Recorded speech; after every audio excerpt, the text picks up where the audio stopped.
नमस्कार, स्वागत है आपका। आप देख रहे हैं के न्यूज इंडिया। मैं हूं आपके साथ आरएस। रुक करेंगे फटाफट खबरों की ओर। चंद्रयान 3 के लैंडर को 23 अगस्त को शाम 6 बजे के 4 मिनट पर 25 किलोमीटर की ऊंचाई से लैंड कराने की कोशिश की जाएगी। इसमें 15 से 17 मिनट लगेंगे। इस ड्यूरेशन को 15 मिनट्स ऑफ टेरर कहा जा सकता है, यानी कि खौफ के 15 मिनट्स कहा जाएगा। चंद्रयान 3 को चंद्रमा पर उतरने से 2 घंटे पहले लैंडर मॉड्यूल की स्थिति और चंद्रमा परिस्थितियों के आधार पर यह तय करेंगे कि उस समय इसे उतारना उचित होगा या नहीं। अगर कोई भी फैक्टर तय पैमाने पर नहीं रहा तो लैंडिंग 27 अगस्त को कराई जाएगी।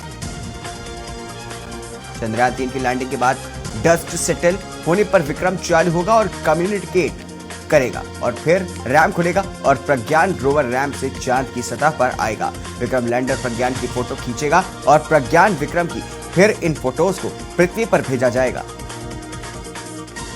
इसरो ने बताया कि उसने चंद्रयान 2 मिशन के ऑर्बिटर और चंद्रयान 3 के लैंडर के बीच संपर्क स्थापित कर दिया है। 2-वे कम्युनिकेशन के स्थापित होने के बाद ऑर्बिटर ने लैंडर से कहा कि स्वागत है दोस्त। बता दें कि अगर चंद्रयान 3 मिशन सक्सेसफुल होता है तो चंद्रमा के साउथ पोल पर उतरने वाला पहला देश भारत बन जाएगा। इसरो ने चंद्रमा की साउथ पोल की तस्वीरें शेयर की हैं। इसे चंद्रयान 3 में लगे LHDAC से खींचा गया है। यह कैमरा लैंडर को सेफ लैंडिंग एरिया लोकेट करने में मदद करेगा। चंद्रयान 1 और 2 मिशन के प्रोजेक्ट डायरेक्टर रहे एम अन्नादुरई के मुताबिक चंद्रयान 3 के लैंडर को चांद की सतह तक पहुंचने में लगने वाला समय सबसे क्रिटिकल होने वाला है। साथ ही विक्रम लैंडर से रैम के जरिए 6 पहिए वाला प्रज्ञान रोवर बाहर जाएगा और इसरो से कमांड मिलते ही चांद की सतह पर चलेगा। इस दौरान इसके पहिए चांद की मिट्टी पर भारत के राष्ट्रीय चिन्ह, अशोक स्तंभ और इसरो के लोगों की छाप छोड़ेंगे। इसरो चेयरमैन का कहना था कि अगर सब कुछ फेल हो जाता है, सभी सेंसर फेल हो जाते हैं, कुछ भी काम नहीं करता है, फिर भी विक्रम लैंडिंग करेगा बशर्ते एल्गोरिथम ठीक से काम करे। एल्गोरिथम ठीक से काम करे, यह भी सुनिश्चित किया गया है कि अगर इस बार विक्रम के 2 इंजन काम नहीं करेंगे तब भी ये लैंडिंग में सक्षम होगा।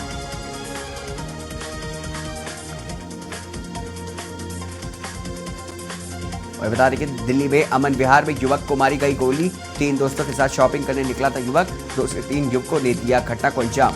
युवक की हालत गंभीर, अस्पताल में भर्ती। मामले की जांच पड़ताल में जुटी पुलिस। ये ऐसा था, बच्चे थे 3 बच्चे, तो मेरा बेटा था, 2 उसके दोस्त थे। तो यहाँ पर अगर नगर की मार्केट में कुछ खाना है, वहाँ कोई शॉपिंग वगैरह करने आए थे। तो बाइक पे थे ये, तो एक बंदा आया, इनको रोका तीनों को। तो मेरे बेटे ने बोला, वो बोल रहा था जी कि भाई मुझे आगे तक छोड़ दे। तो मेरे बेटे ने बोला कि भाई हम तो 3 पहले ही हैं, कैसे छोड़ दें हम तेरे को आगे। तो 2 बंदे उसने और बुला लिए, तो उसके साथ छीना झपटी करने लग गए। तो बीच बचाव में जो है मेरा बचाव करने लगा बेटा, तो उसकी जेब में हाथ डाल के मोबाइल भी छीन लिया और उस पर गोली चला दी। दिल्ली सरकार के अधिकारी पर बड़ी कार्रवाई। नाबालिग से रेप के आरोप पर हुई बड़ी कार्रवाई। बता दें कि दिल्ली के मुख्य सचिव ने आरोपी को किया निलंबित। सीएम केजरीवाल ने मुख्य सचिव को दिए निलंबन के निर्देश। दिल्ली में दुष्कर्म पीड़िता बच्ची और उसके परिवार से मिलने पहुंची महिला आयोग की अध्यक्ष ने अस्पताल में बिताई रात के बाद अपनी एक तस्वीर साझा की है, जिसमें वो अस्पताल के फर्श पर बैठी हुई दिख रही है। स्वाति मालीवाल ने अब सुबह अस्पताल से अपनी एक तस्वीर साझा की है।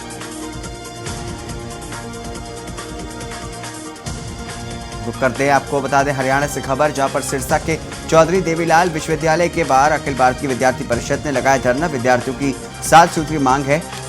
वहीं पिछले कुछ दिनों पहले सिरसा के वाइस चांसलर की तरफ से ला विभाग के एक विद्यार्थी के साथ बदसलूकी की गई। जिला लोक संपर्क एवं कष्ट निवारण समिति की मासिक बैठक रखी गई। बैठक की अध्यक्षता कृषि मंत्री JP दलाल कर रहे हैं। बैठक पर कुल 16 शिकायतें रखी गई हैं। यह बैठक सिरसा के पंचायत भवन में रखी गई। सिरसा में मंत्री जेपी दलाल ने मीडिया से बातचीत के दौरान किसानों को लेकर के कहा कि बीमा आ रहा है। वहीं भूपेंद्र सिंह हुड्डा के दावे को लेकर के भी करारा जवाब दिया है। शिकायत को लेकर के कहा कि 16 शिकायत थी, उन पर आज हल किया जाएगा। सिरसा में आम आदमी पार्टी ने चलाया डोर टू डोर बिजली आंदोलन जनसंवाद अभियान। आदमी पार्टी प्रचार समिति के प्रांतीय अध्यक्ष एवं पूर्व सांसद डॉक्टर अशोक तंवर के नेतृत्व में चला अभियान। बता दें कि अनेक लोगों ने थामा आम आदमी पार्टी का दामन। वहीं पहले चरण में सिरसा के 5 वार्डों में आम आदमी पार्टी ने चलाया जनसंवाद अभियान। बता दें कि जनसंवाद अभियान के तहत वार्ड नंबर 1 में के लोगों ने जलाए हजारों रुपए की बिजली के बिल। वहीं अशोक तंवर ने कहा कि पंजाब और दिल्ली के तर्ज पर प्रदेश में गठबंधन सरकार का जल्द होगा सफाया। सिरसा में बिजली मंत्री और उप मुख्यमंत्री का गृह जिला होने के बावजूद भी बिजली कट का बुरा हाल। अशोक तंवर ने प्रदेश सरकार के FSA चार्ज को बताया जाजिया कर। बता दें कि उन्होंने कहा कि हरियाणा सरकार तुरंत वापस ले FSA चार्ज। पिछले 8.5 सालों में प्रदेश में एक भी बिजली का नया संयंत्र नहीं लगा। आप सदस्य अशोक तंवर ने कहा कि पंजाब और दिल्ली की तर्ज पर प्रदेश से गठबंधन सरकार का जल्द होगा सफाया। वहीं बिजली बिल पर बात करते हुए कहा कि जब पंजाब और दिल्ली में बिजली के बिल माफ तो हरियाणा में क्यों नहीं। गरीब लोग बसते हैं और इस इलाके में जब हमने लोगों से चर्चा करी, लोगों का एक ही मानना है कि आज गरीब आदमी का जीवन जो है सरकार की गलत नीतियों से, महंगाई से, भ्रष्टाचार से वो जीना दुभर हो गया है। गुरुग्राम में असामाजिक गतिविधियों CCTV कैमरे में कैद हो गई। यहाँ पर एक युवक को सिर्फ इसलिए पीटा गया क्योंकि उसने गांजा पीने से इनकार कर दिया था। आसपास के लोगों की माने तो कुछ लोग इलाके में अपना दबदबा और दहशत फैलाना चाहते हैं। यहाँ पे क्या है कि सर, यहाँ पे क्या है कि 4-5 बच्चे ऐसे बच्चे हैं जो यहाँ खड़े हो जाते हैं रात को आके, शाम के टाइम अपने मंडली सी बना लेते हैं। तो क्या होता है कि इनका आपसी में ही यार दोस्तों का झगड़ा हो जाता है।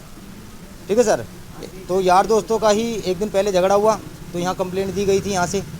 तो उसके बाद 2 से तीसरे दिन ही फिर दोबारा यहाँ झगड़ा हुआ। वहीं चंडीगढ़ कूच की तैयारी में 16 किसान संगठन शहर में एंट्री के रास्ते सील। चप्पे चप्पे पर पुलिस तैनात। बाढ़ से खराब फसल के लिए मुआवजे की मांग। मुआवजे और अन्य मांगों को लेकर के धरने का ऐलान। पंजाब सरकार ने कर्मचारियों के हक में फैसला लेते हुए राज्य से बाहर की मान्यता प्राप्त यूनिवर्सिटियों से उच्च योग्यता हासिल करने वाले 100 से करीब अध्यापकों की सेवाओं को रेगुलर कर दिया है। वहीं चंडीगढ़ में मौसम विभाग की तरफ से आज भारी बारिश होने की चेतावनी जारी की गई है। बता दें कि तेज गरज और चमक के साथ भारी बारिश होने की संभावना है। शहर का अधिकतम तापमान 33 डिग्री रहेगा, वहीं न्यूनतम तापमान 27 डिग्री सेल्सियस रहने के आसार है।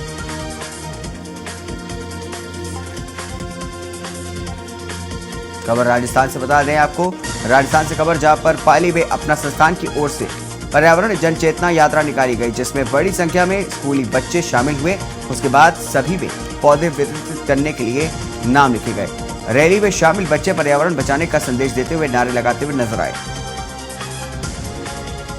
राजस्थान की जेलों में अव्यवस्थाओं को लेकर हाईकोर्ट ने सरकार से कई बिंदुओं पर जवाब मांगा है। साथ ही कोर्ट ने राज्य सरकार से पूछा कि क्या वो शहर के बीचों बीच स्थिति सेंट्रल जोनों को, जेलों को शहर से बाहर करने का विचार रखती है। मुख्य न्यायाधीश कर रहे हैं जेल प्रकरणों की सुनवाई।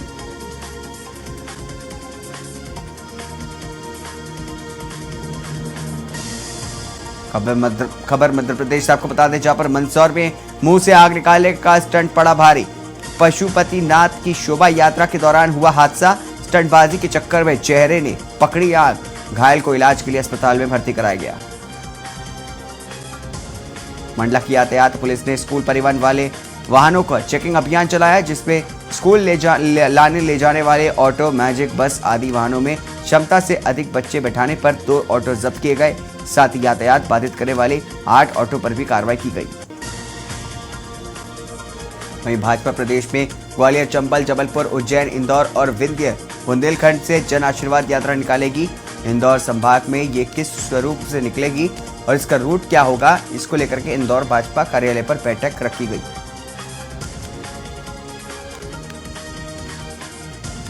इंदौर में राष्ट्रीय पर्व स्वतंत्रता दिवस पर निकाली गई तिरंगा यात्रा पर पेट्रोल पंप फेंकने वालों के खिलाफ सख्त कार्रवाई और मामले की निष्पक्ष न्यायिक जांच की मांग को लेकर के शहर कांग्रेस सेवा दल ने थाना प्रभारी को ज्ञापन सौंपा।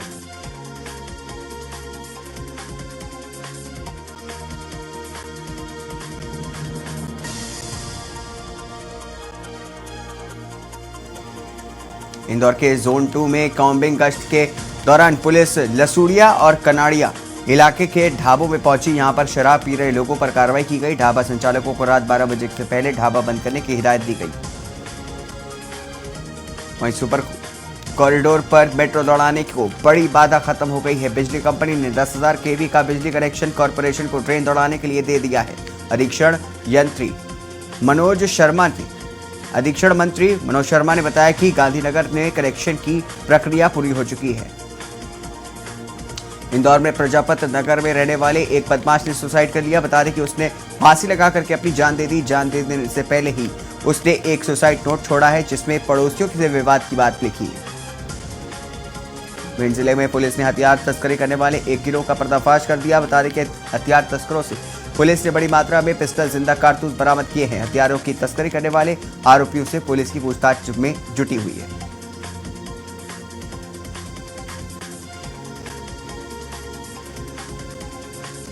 काशीपुर में रिश्तों को शर्मसार कर देने वाला मामला सामने आया, जहां पर पिता ने हैवानियत की सारी हदों को पार कर दिया है। अपना ही नाबालिग बच्ची के साथ दुष्कर्म करके उसे गर्भवती कर दिया। पुलिस ने आरोपी पिता के खिलाफ मुकदमा दर्ज करके मामले की जांच शुरू कर दी। थाने में नाबालिग बच्ची जिसकी उम्र 12 साल की है, उसके चाचा के द्वारा कोतवाली बाजपुर में एक तहरीर दी है कि इसी के स्वयं के पिता के द्वारा इसके साथ जो है शारीरिक संबंध बनाए थे, जिसमें ये इसका गर्भवती होना पाया गया था। संबंधित धाराओं में जो है थाने में अभियोग पंजीकृत कर दिया गया है। लड़की का मेडिकल कराया जा रहा है तथा अभियुक्तों को गिरफ्तार करके उसको न्यायिक हिरासत में जेल भेजा जा रहा है। रुड़की में स्वास्थ्य विभाग और प्रशासन की संयुक्त टीम ने अवैध अस्पतालों पर कार्रवाई की। बता दें कि अवैध रूप से अस्पताल चला रहे संचालकों में मचा हड़कंप। द्वारा मिल रही थी कि जनप्रतिनिधियों द्वारा मिल रही थी, कुछ जो हरेस्ट होते हैं, जो पीड़ित होते हैं, उन पेशेंट के जो अटेंडेंट हैं उनके द्वारा भी कुछ हम लोगों को सूचनाएं मिल रही थी। तो ज्वाइंट मजिस्ट्रेट सर और हमारे कंसल्टर CMS रुड़की और मैं डॉक्टर अनिल वर्मा ACMO हरिद्वार, हम लोगों ने तीनों ने एक प्लान बना करके कि हम इनका जांच करेंगे और हॉस्पिटल को देखेंगे। सबसे पहले हम लोगों ने जीवन ज्योति देखा, वहाँ पर 2 पेशेंट हमारे सीजरियन पड़े हुए थे जिनका ऑपरेशन हुआ था।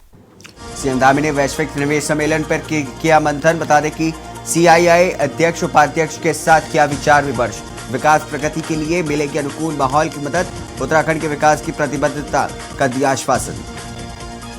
टिहरी में चंबा टैक्सी स्टैंड की पार्किंग के ऊपर से लैंडस्लाइड, 2 महिलाओं समेत एक बच्चे के शव मलबे से निकाला गया। बता दें कि जिला अस्पताल बौराड़ी में पोस्टमार्टम के लिए भेजा गया है। जिला प्रशासन ने आसपास के घरों को भेजा नोटिस। लैंडस्लाइड मामले में 4 शव बरामद हुए। उत्तरकाशी में यमुना नदी तट में डूबा बुजुर्ग व्यक्ति, पूजा अर्चना के दौरान फिसला था पैर। महाराष्ट्र का रहने वाला बताया जा रहा है बुजुर्ग व्यक्ति। बड़कोट पुलिस व SDRF की खोज में जुटी। सीएम धामी ने वैश्विक निवेश सम्मेलन पर किया मंथन। निवेश की संभावनाओं के दृष्टिगत CII समूह से मंथन किया। बता दें उत्तराखंड के विकास प्रतिबद्धता का दिया आश्वासन। उत्तराखंड के मुख्यमंत्री धामी ने केंद्रीय मंत्री RK सिंह से मुलाकात की। केंद्र से 400 मेगावाट बिजली देने पर बनी सहमति। देहरादून में भीषण बारिश से सड़कें बनी तालाब, लोगों के घरों में भरा पानी।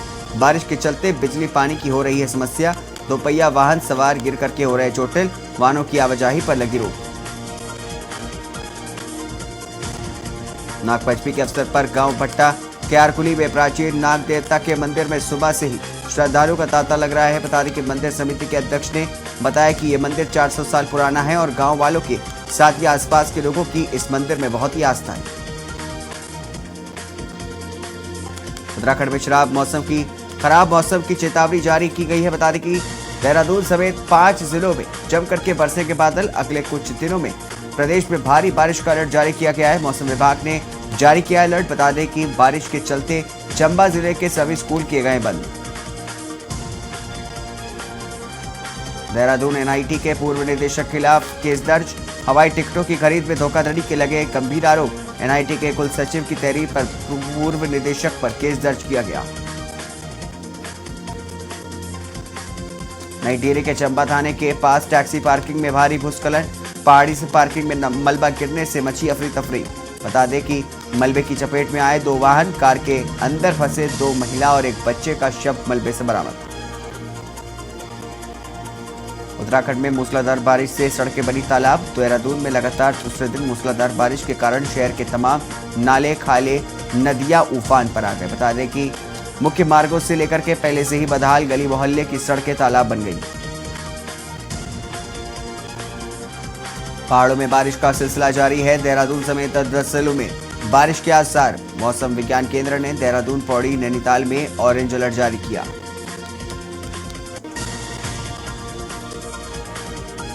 उत्तराखंड में 6 महीने तक टल सकते हैं सहकारिता चुनाव।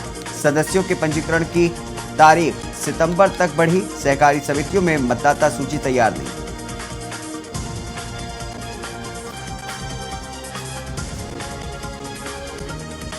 धनबाद में मकई के फसल पर फॉल आर्मी वर्म का आक्रमण हुआ है। बता दें कि कई किसानों ने फसल से कीड़े लगने की शिकायत की है। वहीं पर इससे कृषि विभाग अलर्ट हो गया है। विभाग की पौधा संरक्षण शाखा ने एडवाइजरी जारी की है। रांची सहित पूरे राज्य के मौसम में बदलाव के आसार हैं। 28 अगस्त तक पूरे राज्य में भारी बारिश का पूर्वानुमान मौसम विभाग की ओर से बताया गया है। ऊपर साइक्लोनिक सिस्टम बन रहा है, ऐसे में भारी बारिश हो सकती है। भारतीय प्रशासनिक सेवा के 14 अधिकारियों को पदस्थापित किया गया है। कार्मिक विभाग की ओर से नोटिफिकेशन जारी कर दिया गया है। जारी नोटिफिकेशन के अनुसार 7 आईएएस अधिकारियों का तबादला हुआ है। झारखंड के चाईबासा में नक्सलियों ने सुरक्षा बलों को निशाना बनाने के लिए कोल्हान जंगल के टोटा थाना क्षेत्र में कई जगह पर आईईडी लगा रखी है। इसी आईईडी के चपेट में आने से एक नक्सली समर्थक की मौत हो गई। बताया जा रहा है कि वो नक्सलियों से मिलकर के लौट रहा था।